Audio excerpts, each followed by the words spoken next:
Hello, bear with me while I just set up this monster.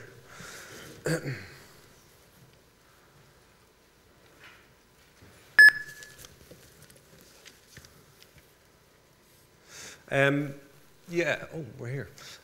One of the things that I've been asked a few times to do talks, and we're always asked to talk about how to make a game on iOS to make some sort of monster success in iOS, or to talk about how to get your game so ubiquitous that everyone in the world has seen it. And we know absolutely nothing about that. We had nothing to do with how that all went down. So I thought that we should start small and talk about our story, where we came from, how we came together as a group. My PC's not coming on.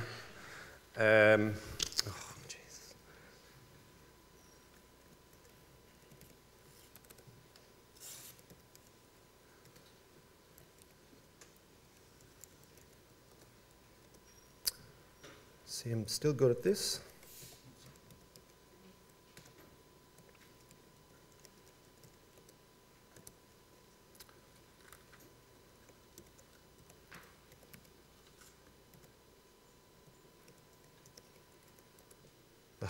Right.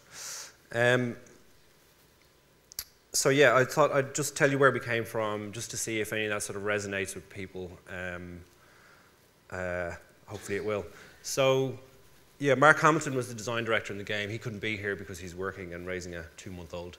So it is just me, I'm afraid.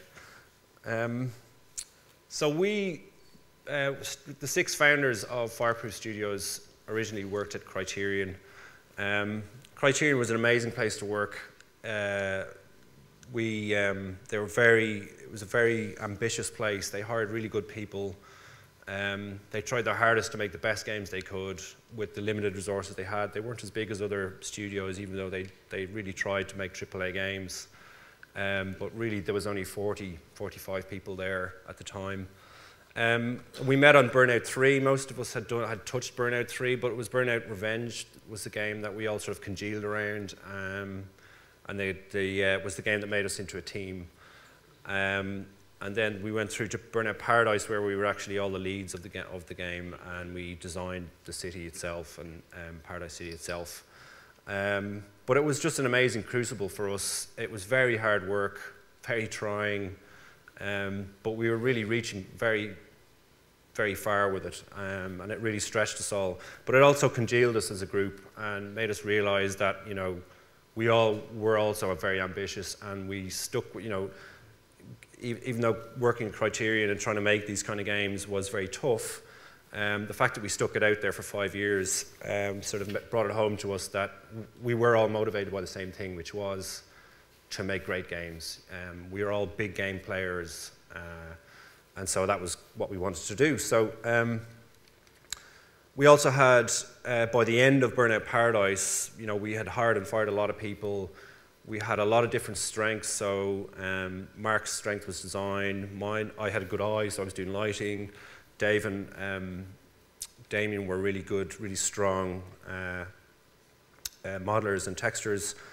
But by the end of Burnout Paradise, the kind of console market was collapsing a little bit, and the sort of the layoffs had already started to happen in the UK game scene.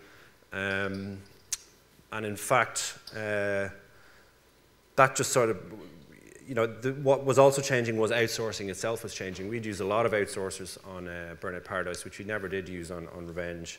And so we could see that if we stuck around in a big organization like EA, there was every chance that our team was going to get broken up and we were going to get posted onto different games. And we had spent 5 years together,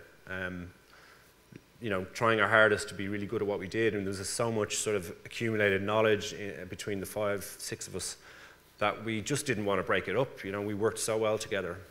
We collaborated really well, and we wanted to stay together. So we left really for that, it was to keep us together as a team. That's why we left, more or less. I mean, obviously we also had ambitions, but that was really what it was we could see our careers being lessened if we actually broke apart. So we really wanted to stay together. But one of the great things that Criterion gave us was focus. Criterion were really, really good at honing in on what it was you were trying to make and then cutting out everything that wasn't really, that didn't sort of lead towards that objective. So focus was a big lesson, and focus we took with us, and focus we still have now. And you know, we could even talk about how The Room is a very focused game. There isn't much to it. So yeah, when we decided to leave, we had used outsources ourselves. We had used the big outsourcing model where there was teams of 50 and 100 the other side of the world, and we were trying to corral that. And Dave, one of our directors, was very involved in traveling around the world and trying to get these teams to work well. But we also had in-house, you know, more expert outsources working with us in-house, who were very good, very technical. They knew the software very well, but they couldn't work like we could work as an internal team, and they certainly couldn't blue sky with us or come up with ideas or problem solve. They still had to be told what to do, and there was still an awful lag in what they did. And like I said, these were very technically competent guys. But moreover, their minds didn't work like we did. You know, they weren't interested in making a great game. They're just interested in doing the job that they were given well. And I think there's a time in your career where, you know, you stop being your job title and you start becoming a games maker. You stop being an artist, coder, designer. You stop being a physics coder or a particular texturer or whatever, and you're actually more interested in making games, and that's why you're there. That's why you're motivated. And I think at that time, when that happens to you, you sort of raise your eye from the table and you look around you and you start getting interested in what everyone else is doing. You know, what is the audio guy doing, and what is the code doing, and what is that supporting, and is everyone going towards the same direction?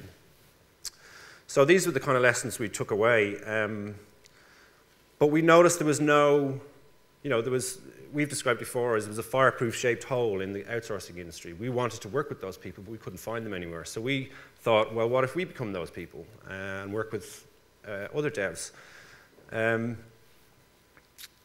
We also assumed that quality games need quality people. You know, we were used to working at a very high level, very tight deadlines with not much resources, and trying to produce stuff that could compete on a world level. So we knew that there was lots of devs out there in that position like we were, and probably had the same problems and issues we had with their outsourcing teams.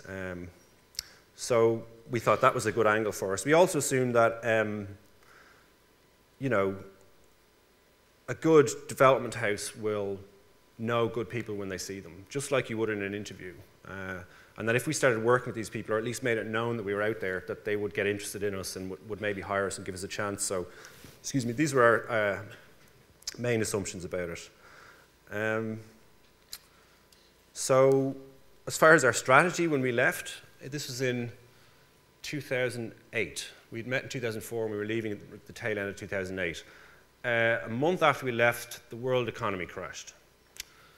That wasn't great. And immediately things started to happen. Immediately bigger teams started to crumble all over the world, not just in the UK. So on the one hand, that was bad because it meant there was less money sloshing around, and there was a lot sloshing around before that.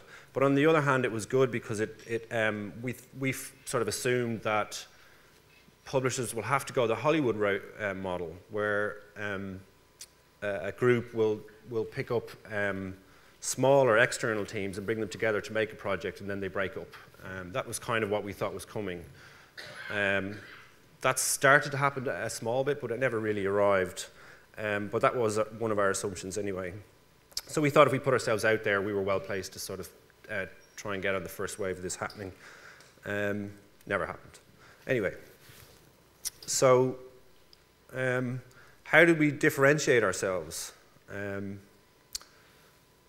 I'll just move on now quickly. Yes. So how did we, when we started the business, we did know that we wanted it to be different. We wanted to be that outsourcing model. We wanted to focus, we wanted to focus on the early stage of the development cycle. Typically when outsourcers are given work to do, most of the work, the really great work, the really important work has already been done by the internal team. They'll have made all of their decisions and they're just giving it to you to crank the handle. We wanted to sort of invade that part of the development cycle as outsourcers and say to people, look, we can do what your internal team can do. We can do research, we can do design, we can do all of this stuff. So if you want, you can get us in earlier and start blue skying with us, and we can just take away portions of the game and just build it entirely for you. So, and it was very difficult to convince our early clients that that was a good idea, because if you think back to 2008, nobody was outsourcing game design. I mean, that was just a crazy thing. All you ever really outsourced were widgets, like tables and lampposts and just stuff to fill up your worlds with. And as an environment team, which is what we basically were, that was not interesting to us, and nor was it actually capitalizing in any way on what we actually did very well. And what we did very well was in the game creation side, the process. I think that was what marked us out. So that was a tough sell for lots of people, because this, like I said, this is the kind of stuff that internal teams really, really want to do, but also they really like to do it. So yeah, these are some of our clients. I won't go through them all, but we did get to work with some amazing people on some amazing games, some of whom are no longer with us, yes, as you can see. We did think we were slightly cursed for a while, because 3 or 4 of our main clients just disappeared after a year or so. But we focused on high-end titles from developers that we respected. That's the kind of business we chased, because we just thought that they would understand us better, but also that it would increase our reputation and get us out there and mixing it up with people who are really good. And if really good people think you're good, then that's half the battle when you're a team for hire. So we also wanted to keep our studio small. We started with 6. After 2 years, I think 2 years we'd hired 1 person. 3 years we'd hired 2 more. We completely ignored growth. We turned down a lot of business. We were not interested in building an outsourcing business.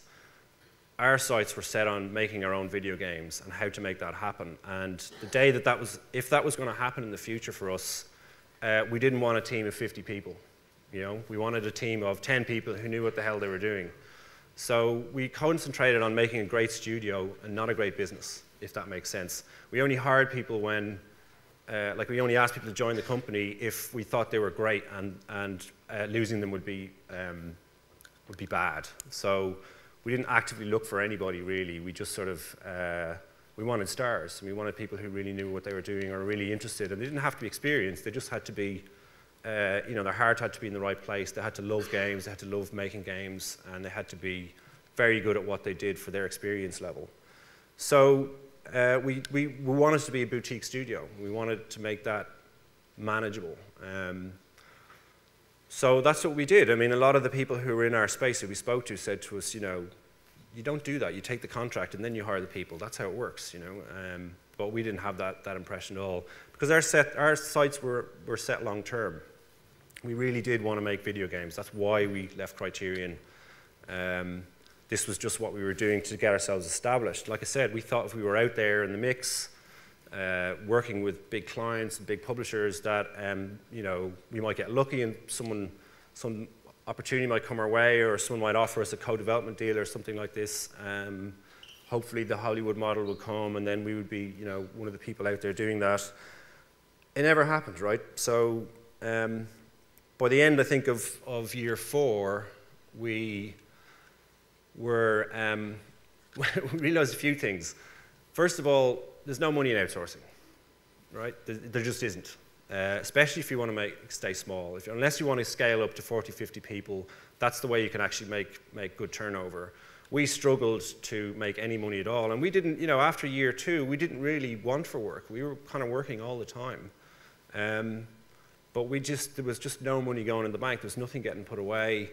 But by the end of year 4, we had about £100,000 that we could spend. And by that I mean we could spend that and it wouldn't affect the business. It was profit, effectively. And so we decided at that stage, Unity came along.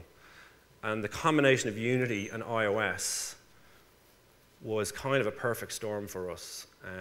That suddenly made us think, well, hang on, we don't have to forget about PSN, forget about Xbox. Let's just make a game. That's all we really wanted to do, was to get a chance to to work on something. So we didn't know anything about the mobile space. You know, we had phones ourselves, but none of us owned iPads, or we didn't really, like everyone, we didn't really consider it to be a serious gaming platform. But when Epic Citadel came out, we kind of thought to ourselves, okay, that looks pretty good. We could do that. In fact, that's what we do. It seems to be doing very well. But it did also make us realize that 3D can work on these platforms if you craft it well enough, if you know what you're doing. Obviously, you can't go mad, but it did sort of make the platform suddenly come alive for us a bit. And then, of course, what happened after that is it just grew exponentially anyway until it actually was. But it actually was pretty big and was a legitimate gaming platform. So, yeah, that's where we were at just before we started the room. So we had £100,000 in the bank.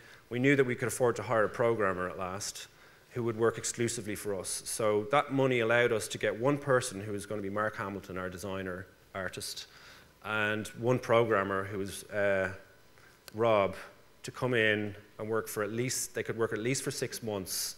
This money would pay for them to do that. And then everyone else would just contribute to the game off time, so either at night or when they're, during downtime. So we, I should move on actually. But so we knew we had about 6 months, in total we had about 9 months of money. So what we decided to do was to make 3 different demos in a month. So in December, January, and February, we were going to make 3 different versions of 3 different games and then decide which one to actually try and take through to fruition. And this was our first game. It was called Tiny Planets at the time. It was the sort of game you're supposed to make on iOS, right? It was cutesy, it was simple, it was, yeah, arcadey. But the idea of the game was that you had to navigate these launch rockets and navigate them to a particular planet by using the gravitational pull of other planets and the slingshot effect. And then we were kind of wacky it up a bit, like turn it into sort of a Lemmings type game or a Worms type game where you sort of bolt on ridiculous stuff onto the rocket to make this happen. So we did that. It took us about a month. We were kind of happy with it. You know, one of the reasons we made it is because we wanted to make a tactile game. We wanted to make games that focused on the platform strengths rather than only our strengths. We wanted to design something so that people who had an iPad would go, finally someone's using the iPad. So it was a very tactile game, and so it achieved something.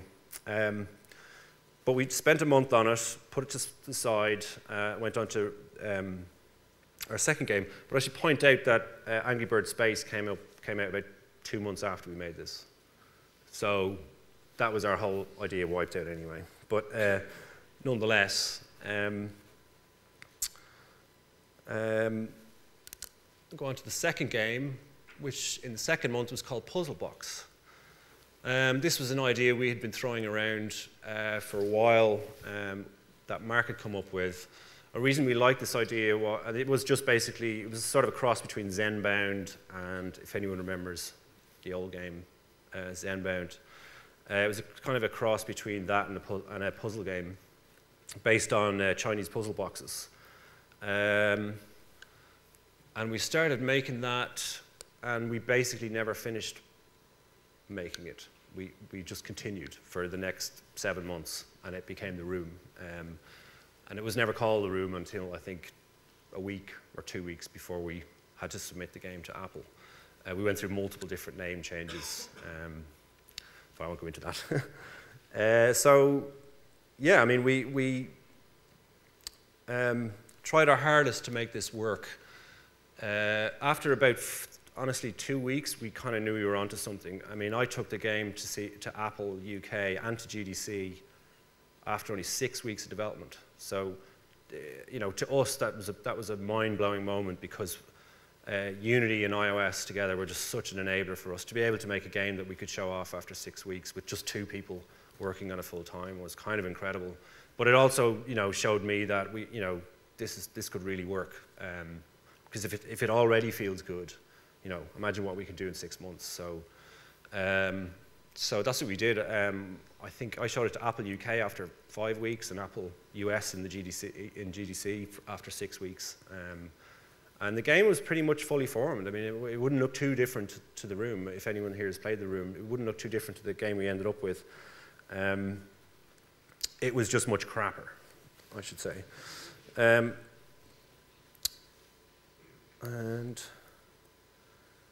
But it went down really well, I should also add. And Apple were I won't say they were supportive, because, you know, Apple they don't say much. But they basically said to us, this is really good, continue, carry on. And we were like, is it going to be feature material? And they're like, well, we'll see. But that was what we were after. Our only strategy, I should say, was to get the game featured. We had there was no plan B. It was, if this game doesn't get featured, we have zero money to market this. No one will ever hear of it. So that was everything we targeted for. So it was kind of frustrating when we finally met Apple and they just had nothing really to say other than, it's great, you know. They didn't really have much of an outreach program at the time, which is changing now. They're actually very good with their developers now. But at the time, it was still all a bit shaky. But we were just really glad that they said what they said, and it gave us the confidence to go ahead and make the game. So yeah, Puzzle Box then became this, and that's pretty much a direct translation of what that original model was, that's now the second level of The Room. You know, when we finished the game, you know, the fact is, it's easy for us to look back now on the game's success and say, well, it's because of this, and the marvelous, you know, this was amazing, and X was fantastic. You know, when we'd finished the game, we fully expected to hand it over to Apple, and it would be never heard of again. That no one would ever play it. We would never make any money off it. Our strategy was to do this 3 times. Our strategy was to work for 2 years to give us enough money to make 3 different iterations of this game. And we thought by game 3, by The Room 3, we'll hit pay dirt. That's when we'd start to make money. That was our plan. That was what we'd put aside. We were like, okay, we're going to work for a bit, then we're going to make a game for a bit, then we're going to go back to work for a bit, and then we're going to make a game. And we thought by game 3, we'd kind of, you know, we'd learn something and sort our shit out, and maybe we'd actually make a game that would resonate with people. And that was honestly where we were. Like, we had there was no other way to do it as far as we were concerned. So yeah, we thought in 2 years' time, watch out, we're going to be there, you know. We never expected it to be a success. We never expected it to get featured immediately. But I'll go into that now anyway. The game came out, it got featured by Apple after a day or something, and it sold very well immediately. And it got a really good reaction. It didn't review amazingly well. It tended to get 8 out of 10 reviews. And to be honest, that kind of shows, you know, the value of reviews, because so many other games have reviewed much higher than us, even at the time and since, and have completely disappeared off the landscape. So, you know, we, from the start, because we never had any PR budget, we never had any marketing budget, we really wanted to make the game resonate with players. We wanted to make a game that word of mouth would sell. That was really all we were relying on. But to be honest, you know, a lot of people said to us at the time, you know, that's kind of crazy. You've got to be realistic. It's not really going to work out that way. But we, you know, as gamers ourselves, this is what we do all the time. Like, we talk like this all the time. You know, I don't know anyone who buys games through ads at all. Or through even a review will help, but a video really helps. But more than anything, everybody knows it's what your friends say. It's, you talk to people whose opinion you respect, and that's how you buy your games. So we never doubted that model could work. What we doubted was our ability. Like, if it failed, we said, well, we didn't do it well enough. We never thought that, you know, word of mouth failed us. Our opinion would have been, well, we did it wrong. We need to go back to the drawing board and do it better next time around. And we still believe that to this day. You know, there's still an awful lot of direction pushed on people as to how you're supposed to monetize and how you're supposed to be successful on iOS and how you're supposed to, you know, all of the particular steps you're supposed to follow. You know, we just had absolute trust in that there was a gaming market full of gamers who will buy games. that's it. Like, that was all we thought. That was all we knew. It was all we assumed. Everything we were building was based on that idea. And to be fair, that's what came to pass. Now, I'm not saying that everybody can replicate what we did. You know, we had our own money to pay for development, etc. But we did work for that money. It's not like we went out and got it off investors or anything like that. And we sold our own talents to pay for the development of the game, and then we put our own talents into the game, and you know, we were making the game for gamers. That's it. We didn't make it for a perceived group. There was no perceived audience. We wanted to make a game that we thought was good enough we could hold our heads up high when we said it back to people. Oh yeah, we made the room. That was really our only motivation, was to, you know, was to add to what gaming is. I should point out that that was another thing we were quite specific about, which was we did not want to do a better version of someone else's game, or an update on the genre or anything like that. We thought that, you know, we're not doing our jobs properly if we don't add to what's out there. As a games creator, that's your responsibility. You know, it's not if you're not doing that, you know, if you're chasing what other people are doing, you don't deserve success, because you're not showing respect to the audience. And the audience, remember, is you. If you're a gamer, you know what that audience is. You know what they want. You know, you're not going to be tricked into, you know, I've watched lots of iOS, oh, my time's almost up.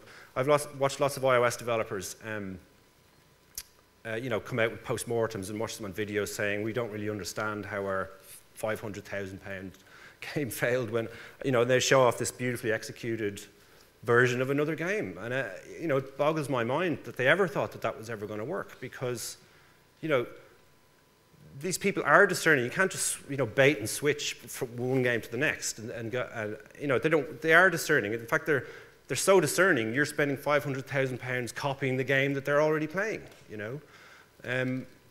So you should treat your audience with respect. You should genuinely try and do something new, genuinely try and do something that they haven't seen before, or that pleasures them in a certain way they haven't got before.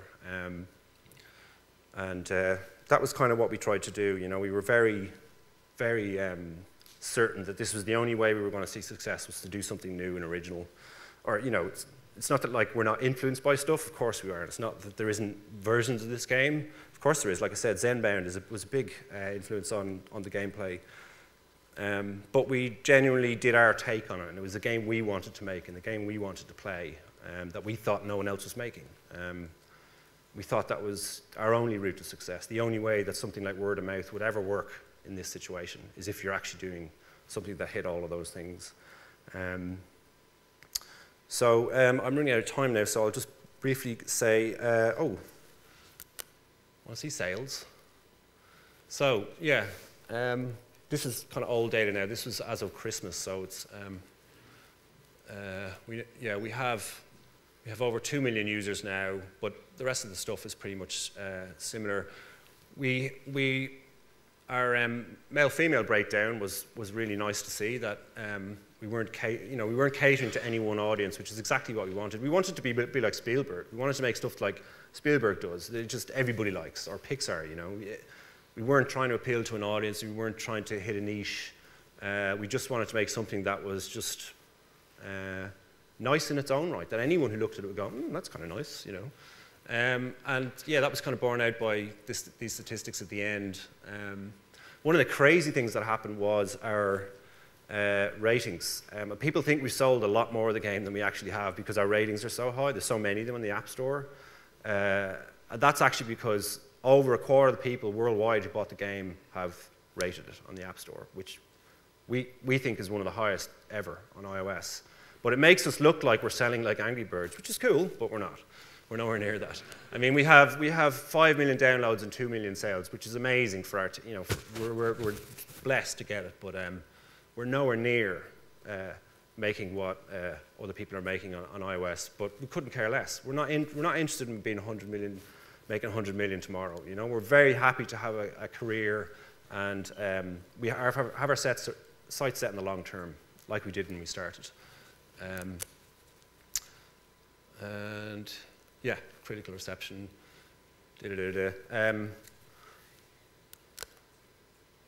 And this was our sales chart right at the start. And this is the first 3 months of sales, and we did very well from the feature, which is right at the start, you can see, and then it just crashes right down. This is just what happens. And then the second dot you can see there is our update, which is just a minor update to fix some stuff. And then the third dot you see is us dropping the price from $4.99 to $1.99. And that's where it's remained ever since. And then this massive bloated spike you see over there is actually the game of the year. We got the game of the year on December 12th, and then this huge spike right in the center, dominating it all, is New Year's Day, when everyone gets their new iPads out and they all go, hey, game of the year, wow. So, you know, I have to admit that, you know, it did crash again, and this is what happens. But on iOS, you know, you make money over time. I mean, you just bubble along at a certain rate. You don't really, you know, I'm sure Angry Birds did have those spikes every day, but we had like 2 days in 6 months. So, but we're very happy, you know, with the way it's going. To sell any copies at all consistently over a long period of time, that's a success. You know, that's a success. That's way more than we ever expected. Yeah, I think my time is up. Exactly, 0. So that's it. Sorry. Fantastic. Well done.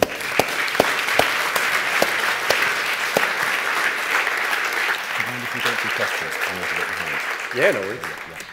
Lovely. Well, thanks, Barry. That's a really great story. Congratulations on your success, and we look forward to seeing what you do next.